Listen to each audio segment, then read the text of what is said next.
자, 이번에는 높임 표현 중에서 주체 높임에 대해서 한번 설명을 해볼게요. 자, 우리 여기서 이제 주체라고 하는 말은 뭐냐? 그러면은 문장에서의 주어를 의미하는 거예요. 그럼 문장의 주어는 어떻게 찾냐? 그랬을 때 무조건 뭐 앞에 있는 게 주어다. 뭐 이렇게 말할 수는 없죠. 국어에서는.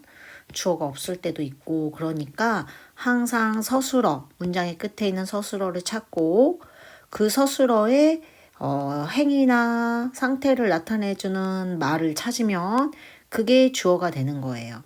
자, 예를 들어서 좀 쉽게 설명을 해보면 나는 밥을 먹는다 라는 표현 쓸 수 있겠죠. 여기에서 먹는다는 서술어예요. 누가 먹죠? 그렇죠. 내가 먹는 거죠. 그래서 얘가 주어가 되는 거예요. 물론 주격조사 이하고 가를 통해서 찾을 수도 있겠지만 지금 선생님이 보여준 샘플처럼 는이라고 하는 보조사가 있을 때도 있고 주격조사는 생략이 될 때도 있기 때문에 우리 항상 서술어를 찾은 다음에 그 서술어에 동작을 하는 사람, 주체, 또 그 서술어가 형용사의 주체, 이걸 찾았을 때 걔를 주어라고 생각하면 될 것 같아요. 자, 개념, 서술어의 주체를 높이는 방법이다. 주어, 그지? 자, 실현 방법하고 나왔어요. 실현 방법이 제일 중요하죠, 사실은.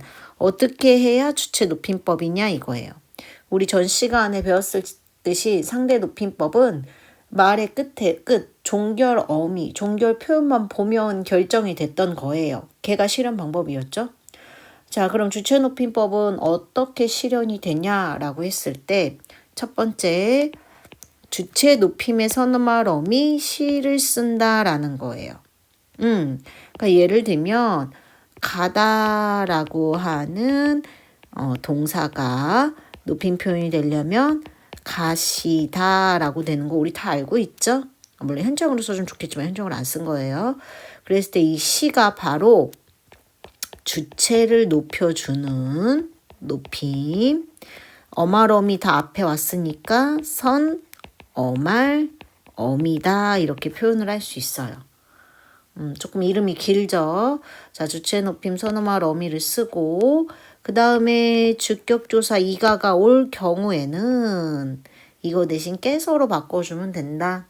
그래서 엄마가가 아니라 어머니께서, 엄마께서 뭐 이렇게 쓸 수 있겠죠. 또 때로는 주어 명사에 님을 붙이기도 해요. 접사 명사에. 사람 이름에다 님 붙일 수도 있고, 그죠? 이렇게 붙일 수도 있다. 자, 또 특수 어휘를 쓸 수도 있대요. 계시다, 잡수시다, 주무시다, 편찮으시다, 돌아가시다. 예를 들면 이런 거예요. 우리 먹다라고 하는 동사를 보게 되면 먹시다라고 할 수는 없잖아요. 그죠? 우리 다 누구나 드시다 혹은 여기 나온 것처럼 잡수시다 이렇게 표현을 하죠. 이 경우엔 특수어휘를 썼다라고 하는 거예요.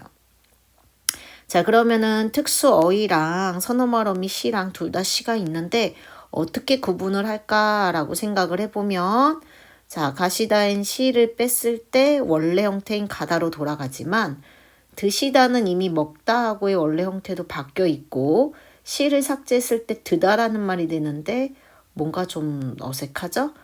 그 경우에는 특수어휘를 사용했구나 라고 보면 될 것 같아요.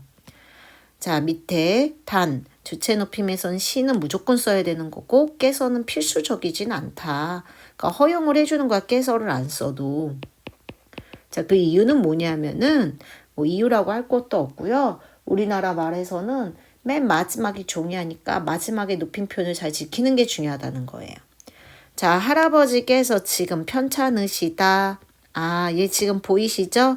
깨서 썼고 편찮으시다라는 특수어휘를 썼네요. 그죠? 자, 밑에 특수어휘로 높이가 계속 나와요. 동생이 잠을 잔다. 우리 자신다라는 말은 없으니까 할아버지께서 주무신다라는 특수어휘를 쓴 거예요. 자, 그런데 특수어휘도 이게 조금 헷갈리는 개념이기는 한데 특수어휘도요. 특수어휘 그 자체가 있고요.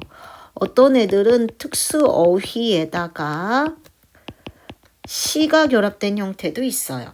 그러니까 이게 무슨 얘기냐면 자다랑 주무시다는 주무시다 자체가 특수 어휘예요. 이 경우에는 시를 생략하면은 주무다라는 말이 없기 때문에 그런 거예요. 계시다도 마찬가지죠. 게다라는 말 없죠. 근데 먹다에서는 우리가 들다라는 말이 있어요. 사실 그치? 그 경우엔 들다라는 말에다가 이 시를 결합한 형태예요. 즉 특수 어휘에다가 시를 결합한 형태이구나 라고 판단을 하시면 될 것 같아요. 자, 그 다음에 먹다에 또 잡수다랑 잡수시다 두 개가 있어요. 그러니까 잡수시다 자체는 이미 특수 어휘이지만 잡수다에다가 시가 결합된 형태로 보기도 한다라는 거예요. 특수 어휘다 시가 결합된 형태로 보기도 한다. 또 아프다는 편찮다란 말 있잖아요. 그래서 얘는 편찮다란 특수 어휘에 시가 결합됐구나. 그죠? 자, 죽다도 돌아가다가 있으니까 돌아가다에 시라고 하는 돌아가다란 특수 어휘에 시가 결합된 형태구나 이렇게 볼 수 있어요. 조금 헷갈리죠? 근데 어쨌든 특수 어휘는 특수 어휘다라고 생각을 하시면 좀 편하겠죠.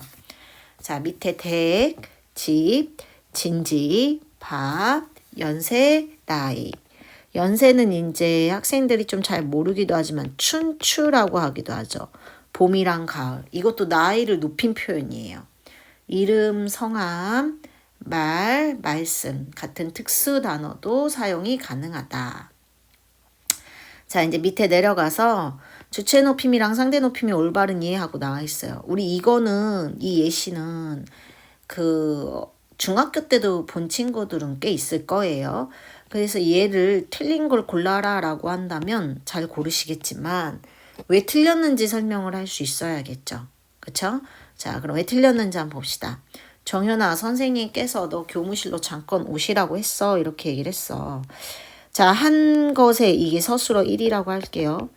이 서술어의 한 사람은 선생님인 거예요. 선생님이 하신 거잖아요.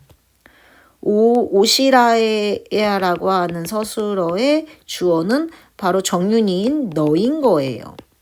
정윤이는 여기서 그치? 상대도 되죠. 청자도 되잖아요. 자, 그럼 봐봐요. 한계 선생님. 선생님을 높였어야죠. 그쵸? 그래서 하셨어로 바꿨네요.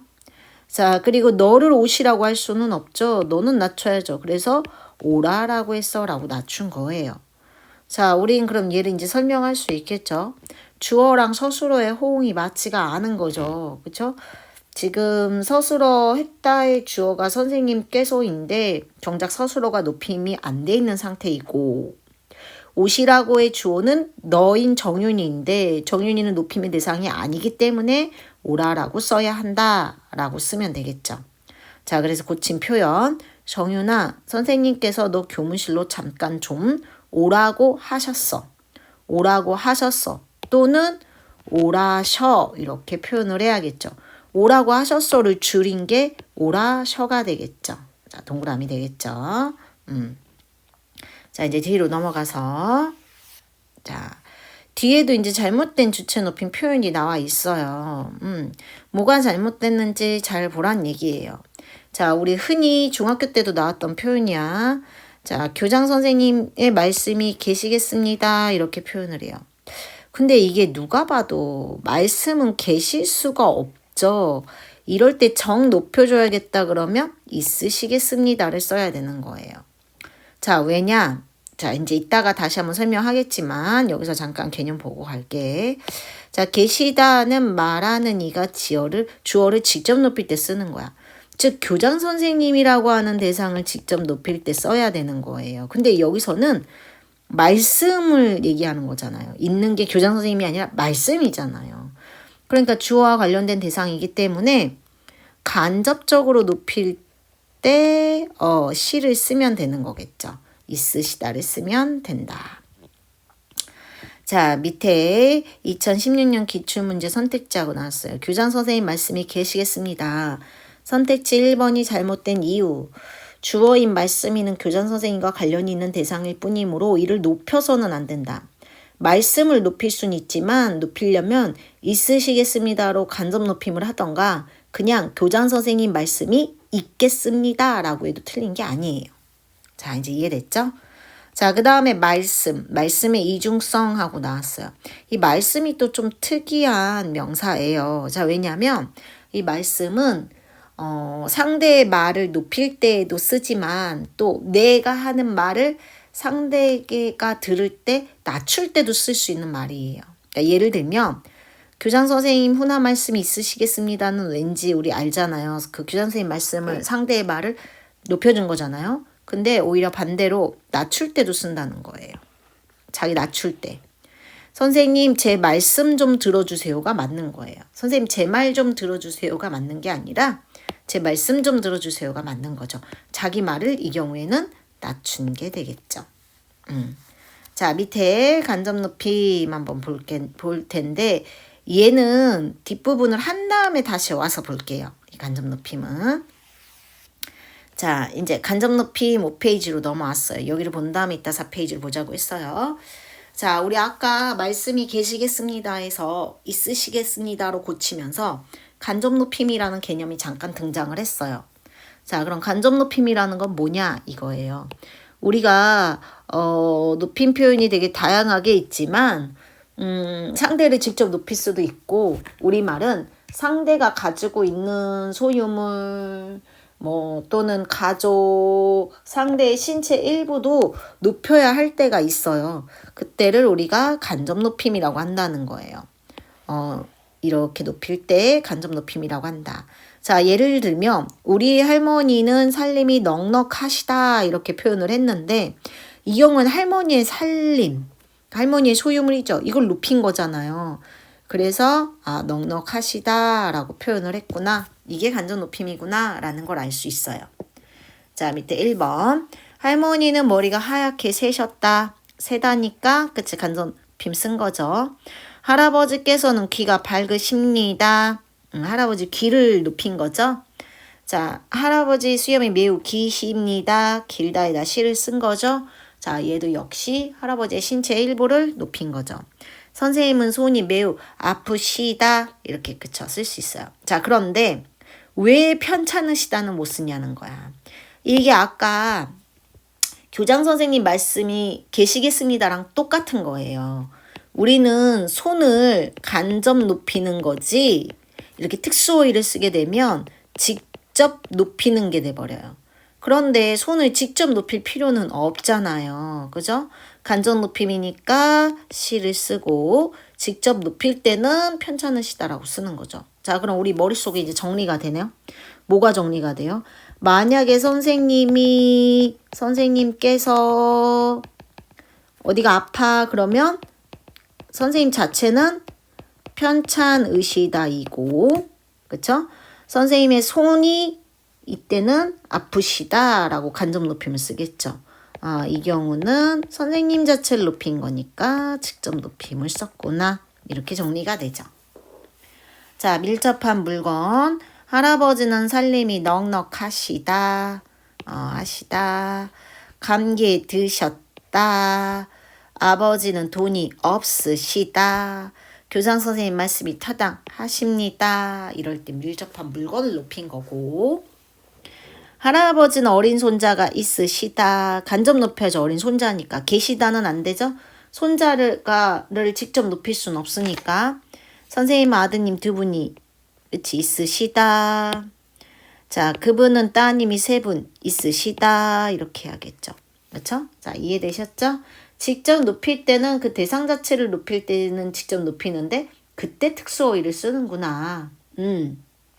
그 외의 경우에 간접 높일 때는 선음할 어미 시를 써야 되겠구나. 이렇게 판단을 하셔야겠죠. 잘 판단이 됐을 거고. 자, 밀접한 관계가 없는 물건은 높이지 않는다. 이렇게 돼 있어요. 불필요한 간접 높임. 자, 고객님 주문하신 커피가 나오셨습니다. 이거는 할 수 없죠. 커피를 높일 필요가 없잖아요. 나오실 수 없잖아요. 나온 거죠. 고객님 사이즈가 없으십니다. 사이즈가 없는 거겠지. 그쵸? 주문하신 물건이 배송되셨대요. 배송이 된 거죠. 그죠? 배송이 되시지 않죠. 그래서 이런 거 잘 틀리지 않게 조심하시고. 자, 간접 높임에는 밑에 아프시다와 있으시다만 쓸 수 있다. 그러니까 시만 쓴다란 얘기죠. 시. 선어말 어미 시. 자, 할아버지 팔이 많이 편찮으세요? 그러면 안 되죠. 그죠? 그냥 팔을 간접 높여야 되니까 많이 아프세요? 이렇게 해줘야죠. 할아버진 따님이 있으시다. 네, 있으신 게 맞죠? 계시다는 안 되죠. 할아버지의 따님을 간접 높여야 하니까. 자, 편찮으시다와 계시다는 아래와 같이 주어를 직접 높일 때 쓰입니다. 할아버지께서 편찮으시다. 네, 이렇게 해야죠. 아프시다가 오히려 안 되죠. 할아버지께서 계시다. 네, 직접 높여야죠. 할아버지를. 있으시면 안 되죠. 그렇죠? 자, 이제 직접 높임과 간접 높임이 이해가 됐을 거예요. 그러니까 직접 높임은 그러니까 우리가 이렇게 생각하면 되겠죠. 용어는 선어말어미 시를 쓸 때도 있고 특수어휘를 쓸 때도 있어요. 그런데 어떤 경우에는 어떤 용어는 선어말어미 시, 특수어휘를 다 가지고 있는 경우가 있어요. 아프시다도 있고 편찮으시다도 있고. 그런데 이런 걸 언제 쓰냐라고 얘기를 할 때 직접 높임의 상황에는 특수어휘를 쓰고 간접 높임의 상황에서는 선어말어미 시를 쓰는구나 라고 정리를 할 필요가 있겠죠. 자, 이해가 되시나요? 자, 그럼 다시 4페이지로 가서 간접 높임하고 나왔어요. 자, 손님께서 바지가 아주 잘 어울리시네요 라고 이 점원분이 고객분한테 이 얘기를 하는 거예요. 그런데 이 표현이 옳은 표현이냐 그렇지 않냐가 되게 논란이 많아요. 자, 일단은 옳은 표현이다 라고 말하는 분들은 어떻게 얘기를 하시는 거냐면 지금 이 손님이 직접 입었잖아요. 직접 입었기 때문에 관련이 있고 이거는 이 바지보단 손님이 잘 어울린 손님을 높인 거라고 보는 거예요. 네, 그럴 때는 저게 맞는 표현이라고 보시는 거고 저 표현이 틀렸다라고 말씀하시는 분들은 아직 이 바지가 저 고객님이 돈 주고 산 상태가 아닐 거란 말이에요. 그러니까 소유물이 아니라는 거죠. 네, 그럴 때는 높이면 안 된다라는 견해가 있다는 거예요. 그래서 이 부분을 잘 읽어보시고 다시 한번 확인을 꼭 해보세요. 자, 주체 표현은 높임 표현은 여기까지 할 건데 아까도 얘기했듯이 다시 한번 강조하자면 직접 높임이랑 간접 높임. 직접 높임에는 특수어휘, 간접 높임은 선어말어미 시를 쓴다. 이 부분 진짜 꼼꼼하게 잘 정리를 해두세요. 여기까지.